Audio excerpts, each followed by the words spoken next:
You know how this word's about to start. I was recently in a time of prayer. That's how I start most things. But I was in a time of prayer, and the Lord spoke so plainly, so clearly to me. Actually, it was in our pre-service prayer last week. We were praying. I'm going to say 20, 25 minutes in pre-service prayer. And as we're praying, you just felt the presence of God just increasing. You just felt the anticipation just increasing. You just felt just the spiritual waters rising. And we were praying, and I heard the Lord say so clearly to me, prime the pump. That's all he said. And so as I was praying, my mind started going back to when I was a little kid. When I was a little boy, I went, and I think God really used this as a prophetic picture, but when I was a little boy, I would go to my grandparents' house. Now, they had running water inside of their house, but they also had an old pump outside of their house. And you know, the type of pump that you put your hand on it and you pull it up and you pull it down, pull it up, pull it down.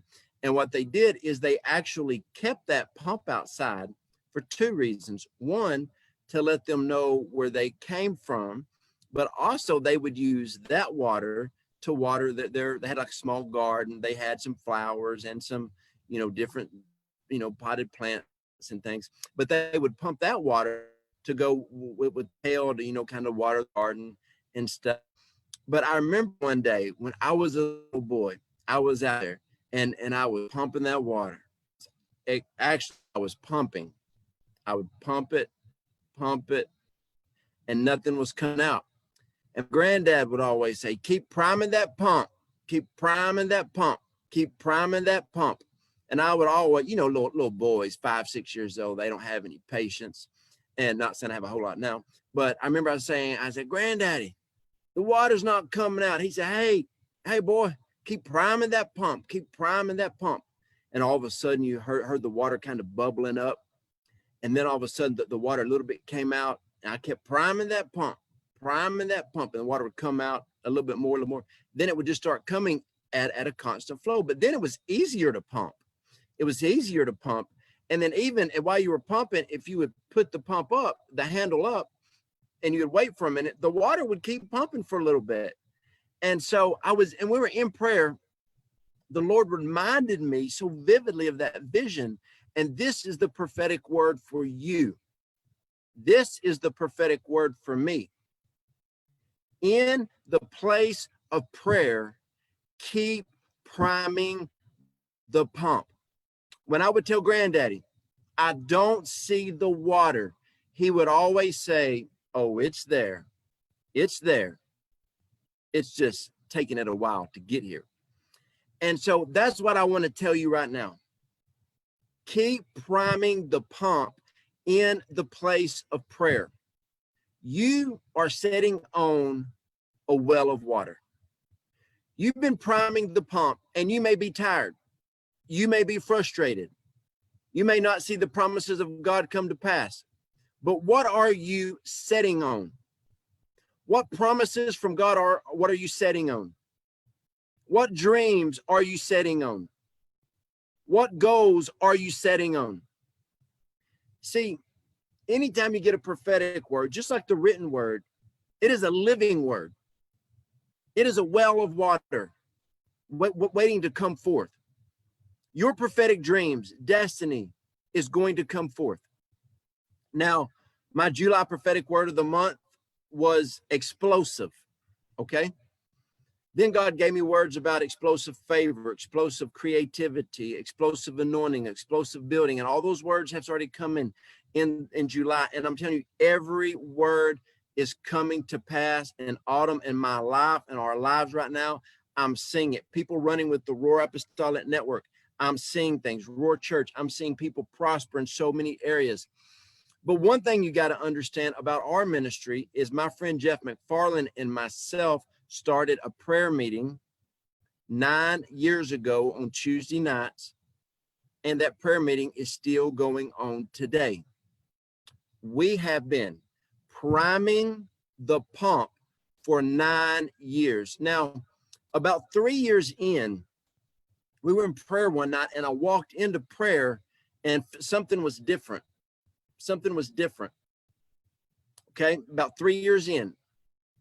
About 5 years into that prayer meeting, I walked in one night, and I was like, something's different. 7 years into that prayer meeting, I walked in, and something's different. Friends, let me tell you, last Sunday morning, about 9:30, remember, I got this word about 9:20, 9:25. About 9:30, I felt the biggest shift I've ever felt before in my life in the place of prayer. I looked around, and people that were sitting still in prayer, that were sitting down praying, they stood up and they started walking around. The people who were walking around, they started lifting their hands. There was an acceleration to their prayer. There was an increase to their prayer. And I felt a shift. When we went into church, I was like, whoa, something's different in the house of God today. Worship was at a different level. The word was at a different level.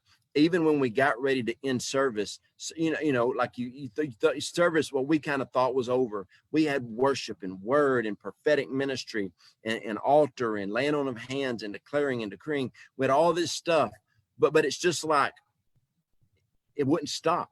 And so I remember I got up there, just like that pump. When that pump was open, after you primed it a while, the water just kept flowing. I said, hey, we're going to put a couple over here. If you just need them to pray over you, we got some people over here.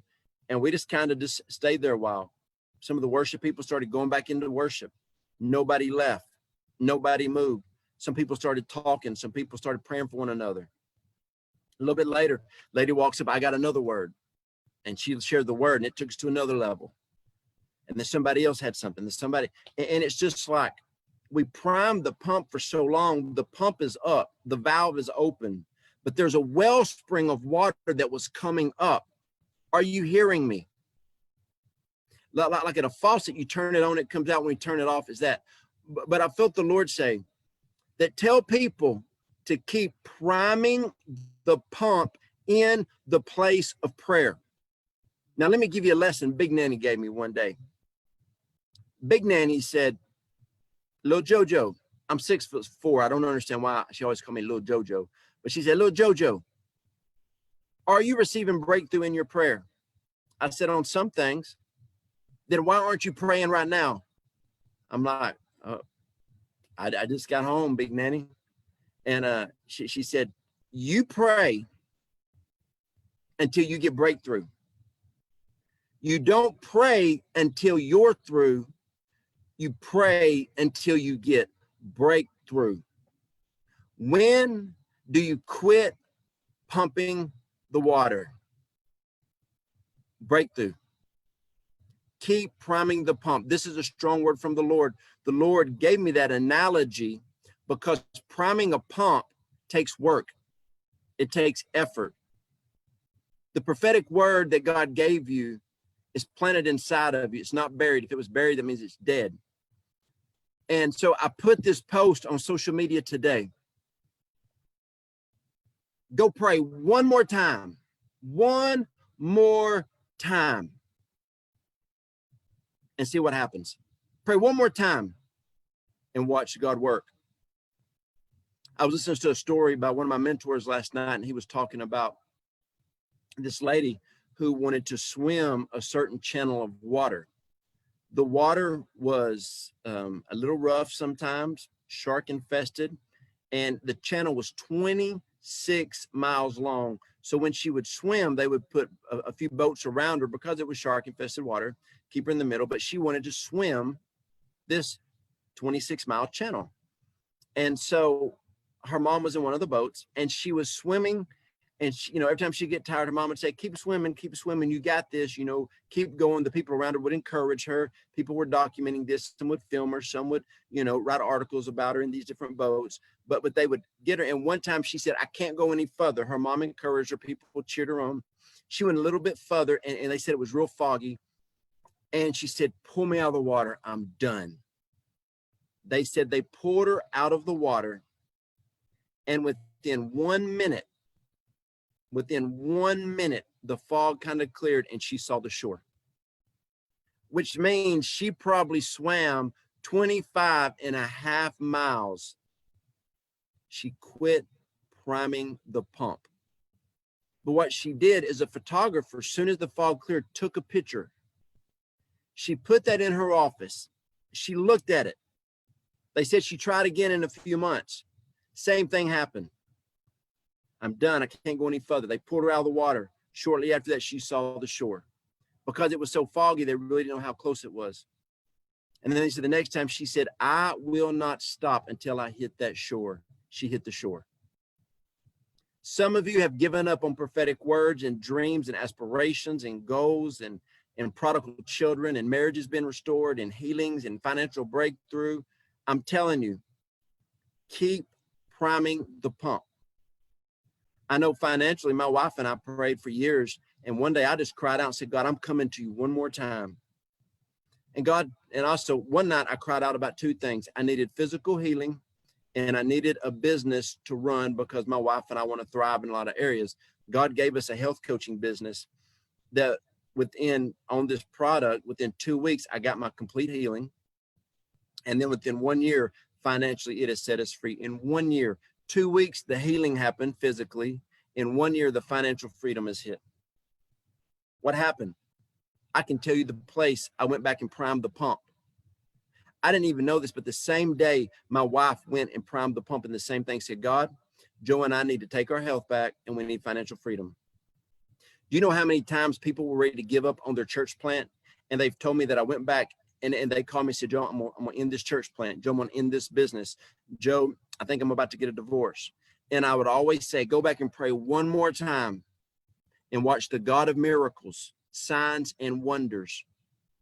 Watch what he does. Pray one more time. Prime the pump. I'm here to tell somebody today, God is saying to you, keep praying, keep believing in me. You know, if I want to go to Dallas, I think from my house to the outskirts of Dallas, it is 186 miles on I-30. I can go 185 miles and I'm not in Dallas. I got to go one more mile. Some of you, you need to go one more mile in the place of prayer. And then some of you need to go one more mile in the natural. See, I pray like it all depends on God, which it does. And then I work like it all depends on me. Two things. God gave me this very powerful word, prime the pump, because you need to prime the pump. Keep going until the water comes out. Now listen, what I was talking about 9 years ago when Jeff and I started prayer, I felt like I was fighting. I was hitting a brick wall every week in prayer. But about 3 years in, that brick wall wasn't there. 5 years in, there was a shift. 7 years in, there was a shift. Last week in pre-service prayer, there was a shift. So now I feel like I'm not praying for revival and awakening. I'm praying in revival and awakening. That makes sense? I'm not praying for my physical healing. I'm praying in. I'm not praying for it. I'm praying in it. Finances, we're blessed. And so you got to understand there's a difference. Some of you are praying for something to break through. You're praying for something to ease up, but you've given up. You're tired. You're weary. Just keep going. Just keep going. I'm telling you, just keep going, my friends. I mean, it's just like you're right there. I'm encouraging you today. I remember one time I had somebody tell me that they were going to a family gathering. This is before we had Google Maps. Thank God for Siri and Google Maps. And this person had driven a long way. And finally, they were trying to find the house of their family. And they said, I got so mad and so frustrated, I couldn't find it. I turned around. They didn't have cell phones back then. I remember they were telling the story to some people I know when I was a little boy. And they said, so I turned around and drove back to a neighboring city, 25 miles, and got a hotel room. When they were telling the story, they said, did you know that from this place that I stopped and turned around, if I would have looked to the left, I could have seen my family's house. And basically, this person had to go around a curve, and it was the second house on the right. They have came hundreds and hundreds of miles, and they were so close, but they stopped. How many of you have fallen short? How many times have you wanted to do something, to be successful with the things God's given you? You wanted to entrepreneur a business, start a church. You know, you were praying for something and you quit. And God says your breakthrough is right there. My grandparents taught me in their backyard to keep priming the pump. My grandparents, I trusted them with my life, just like we trust God with our life. They said, I promise you, there is water in that well if you keep priming the pump. What does water do? It washes clean. It gives life. If you go back to prayer, you are going to thrive. I just feel the Spirit of God saying some of you need to go back to the place of prayer one more time. And when you do that, you will see your breakthrough. That's it. I'm done. If you want to get more connected with anything my wife and I do, go to jojoedawson.net. You can find our blogs, our videos. A lot of people that watch these videos sow, and I thank you so much for sowing into what we do. And so just love you guys. Hey, if you want to get connected with us on our website, jojoedawson.net, there's 3 ways you can connect with us. 1, send me a prayer request and I will pray for you. 2, you get asked to be a part of the Roar Apostolic family. I want to run with people who are excited and aggressive about what God has called them to. And the 3rd thing is our health coaching business with Optavia. Message me. I would love to set up a time and talk with you about getting on the program or possibly a coaching opportunity. Love you guys, and I pray and declare that you guys have an absolute